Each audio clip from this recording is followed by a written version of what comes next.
Since our country's founding, women have answered the call to arms to serve in our military and defend our country's most sacred ideals of life, liberty, and the pursuit of happiness. However, those same women veterans and their contributions to our country's history have gone unrecognized and often feel forgotten and invisible when they return from military service.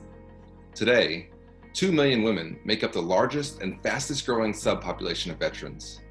And as the veteran population becomes more diverse, VA must be able to create and foster a welcoming environment for all veterans. And that starts with changing its motto.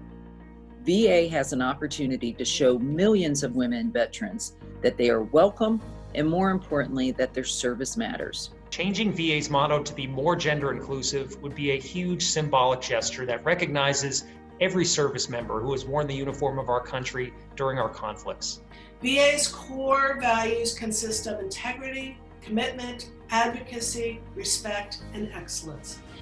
VA's value of respect reads, "Treat all those I serve and with whom I work with dignity and respect. Show respect to earn it."